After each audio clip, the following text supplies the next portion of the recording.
So we're going to take a look at how to connect cell phones, iPads, and other devices to our LabQuest 2 devices. And I've got our LabQuest 2 set up with a temperature sensor, and if you've not used these a lot, you'll get the hang of them pretty quickly. If you plug in a sensor and power on the LabQuest, it should auto recognize what sensor is there and take you right in to the LabQuest app.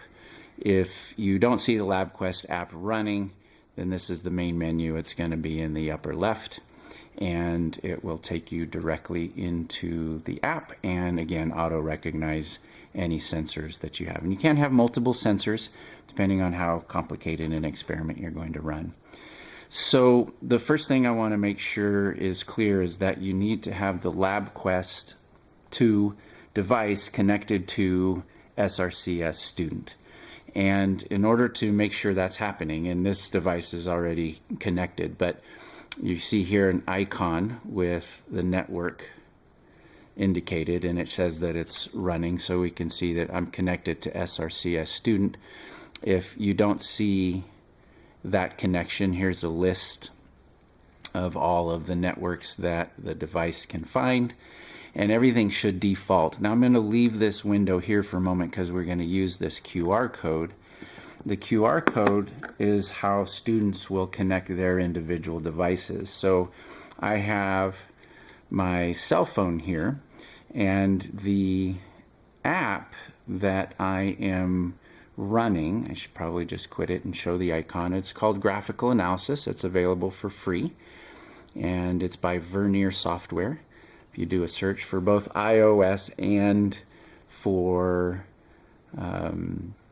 Android devices. So there's the app. When it's running, it's going to ask me to create an experiment, and in this particular case I am going to start from scratch and say create an experiment. And this list of options here, we're going to go with the middle option called data sharing. And then you see here that there is a menu for the camera. So I'm going to tap camera. It's going to find the camera, and you can see it's got a QR code reader ready to go. So I'm just going to turn it. It found the code for me. It automatically entered the IP address for the LabQuest device, and it's really quick. This tends to work a little better on iOS devices than Android. And then don't leave yet, but there's a little connect button just to the right there. And if I say connect, then it will do so. And so now I'm connected to the LabQuest. So what I'm going to do is go back to the experiment mode here on LabQuest by closing this window in the upper right, and you can see I'm there. And one other change I'm going to make is I'm going to go from this temperature readout mode to graph mode. And in a separate video we can talk about how to work more with LabQuest 2 in terms of the settings and so on. But basically this is going to read temperature for a total of 3 minutes. To start the experiment, I can either hit this play button here or touch screen play there. So data is reading out, and you can see that the data reads out on the LabQuest, but that simultaneously it is reading out on my phone as well.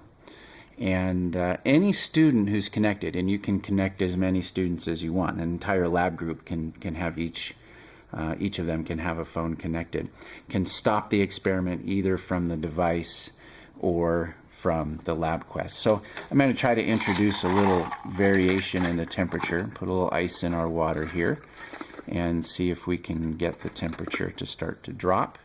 And again, you're getting a simultaneous readout on both the phone and on the LabQuest.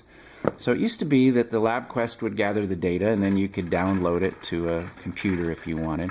But it's really nice now to have the option of generating data on individual student phones. Students can then share these files with each other if they need to.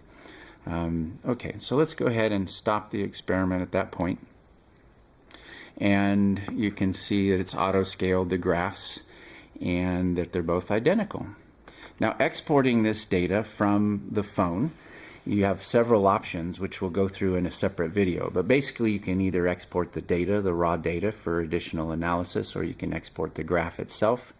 So you have some options, but that's just it. That's the basic idea.